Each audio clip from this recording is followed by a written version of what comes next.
Ang Ginoo manaa kaninyo. Ang Santos nga Ebanghelyo sumala ni San Mateo.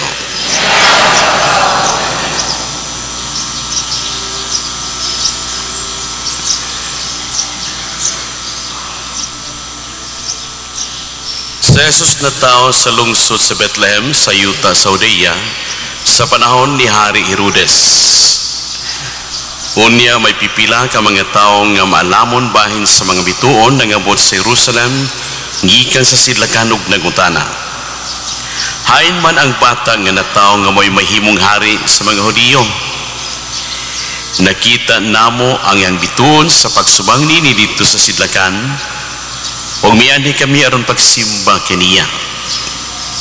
Sa pagkapatid ni Herodes nini, wala siya mahimutang ingon man ang tibok Jerusalem. Itigom niya ang mga pangulong pari ug ang mga magtutudlo sa balaod ug ipangutana niya sila, asa man matao ang Mesiyas. Sila mitumag, sa lungsod sa Bethlehem sa Judea, mao kini ang gisulat sa propeta. Ikaw Bethlehem sa yuta sa Huda, hindi ka iwit sa mga dagkong lungsod sa Huda, kay magikan kanimo ang usa ka pangulo nga mo'y magmando sa akong katawhan ang Israel. Musa gipatawag ni Herodes ang mga dumuluong nga gikan sa sidlakan alang sa usa ka tigom nga tinago o iyang nasayran gikan kanila ang untog nga takna sa pagsubang sa bituon. Unya yang gipaadto sila sa Bethlehem ug ingnan, lakaw kamo ug pangitaan ninyo pag-ayo ang bata ug sa makapalaganan ninyo siya paibualo ako aron moadto ako musimba usab kaniya. Unya nang lakaw sila. Samtang nagpanaw sila, nakita nila ang bituon. Ang mao gihapong bituon nga nakita nila dito sa sidlakan ug nag-una kini kanila hangtod nga miabot kini o mihunong tungod kayon sa nemutangan sa bata. Nalipay sila pag-ayo sa pagkakita nila sa bituon. Unya misulod sila sa balay o ilang nakita ang bata uban sa iyang inahan nga si Maria. Nang luhod sila bisimba kaniya, unya giablihan nila ang gisudlan sa ilang mga gasa o mihalad sila kaniyag bulawan, insenso o mira. Pinagi sa damgo gipahamatngunan sila sa Dios sa dili pagbalik ngadto kang Herodes, busa na mauli sila agi sa laing dalan. Mga igsuon ang Ebanghelyo sa Ginoo.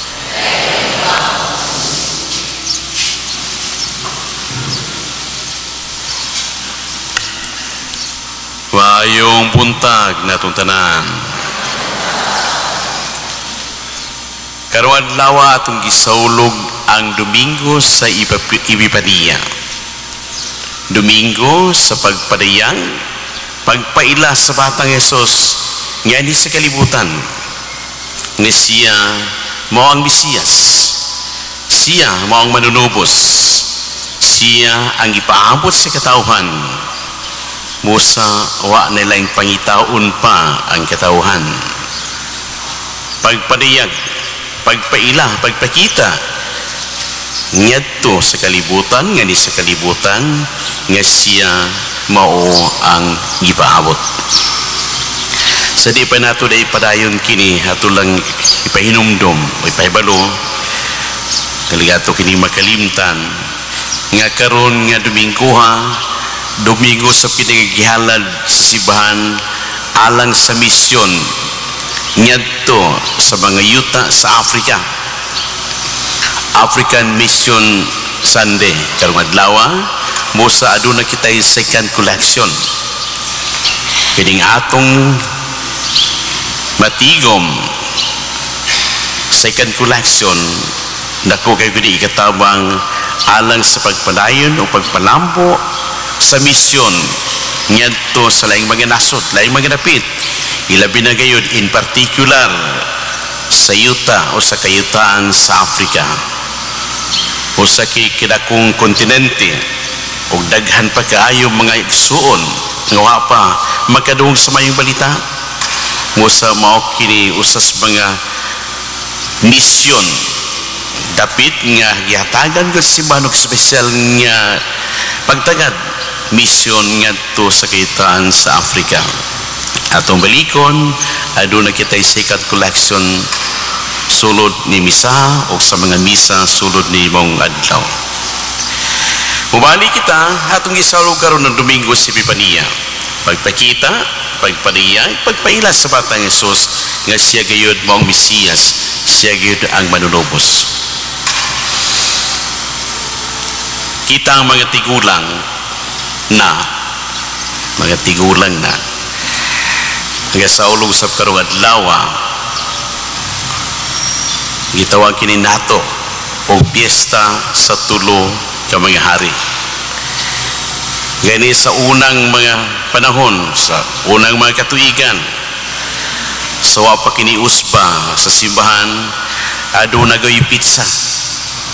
Kagigahin nining maong adlaw pagsaulog sa piyesta sa tulo ka mga hari, Enero 6, apan sa pag-usab na sa kalendaryo sa simbahan, pag-usab na sa mga kalihukan, mga dagkong mga piyesta sa simbahan, kini maong solemnidad gibutang kini sa Domingo human gayon sa bagong tuig.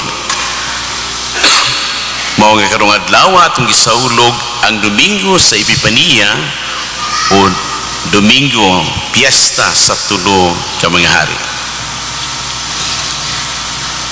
Diha sa ting ebanghelyo kun atong pamalandungan tinuray wa kini maghisgot og tulo ka mga hari.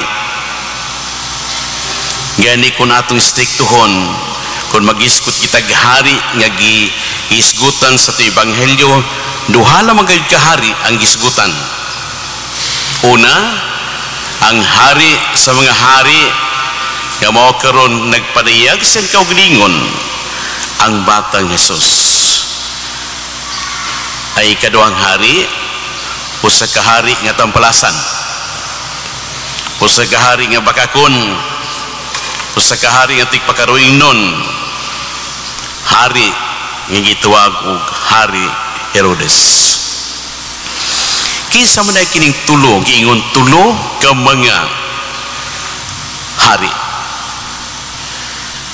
Ang balang kasulatan nagahisgot kanila apan sila gitawag og mga taong mga maalamon bahin sa mga bituon, mga taong mga maalamon, learned men.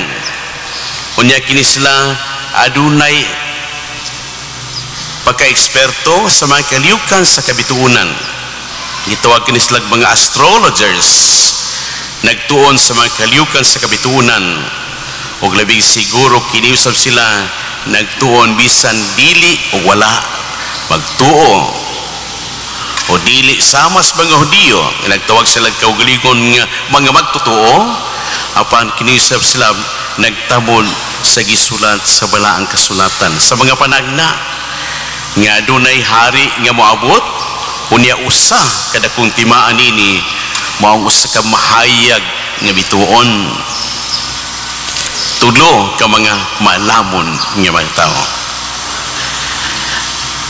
Unsa may kaliinan nining tulo ka mga maalamon o nini mga tao nga labing siguro motawag sab silang kaugalingon nga mga maalamon, si Hari Herodes o ang mga sakop, mga pangulo sa mga pari o mga magtutudlo sa balaod. Labing siguro kinisab sila motawag silang kaugalingon mga maalamon. Uns may nakalai nining tulo ka mga maalamon o nining laing pundok sa mga maalamon, pundok ni Herodes o sa iyang mga magtatambag. Mga igsuon, ang tulo ka mga maalamon nga tao kini ngawa gayud mag-isip siyang kaugalingon, ilang kaugalingon nga diha na kanila ang tanang kaalam, kay sila tinuray nangita sa tinuod nga kaalam. Ang balang kasulatan nagaingon nga si Kristo sa Hesus mao ang kaalam sa Dios, o ug mao kining kaalaman, mao kining maong kaalam ang gipangita nining tulo ka mga malamon nga mga tao. Alang kinila dili igo kini ilang nahuptang kaalam musa nangita sila sa tinuod nga kaalam. Apan si Herodes ug ang iyang mga magtatambag, mga malamon, apan alang kanila ang ilang kaalam eksakto na, igo na, mo'y hinungdan nga wala sila mangita o wala sila makinahanglan pa sa tinuod nga kaalam.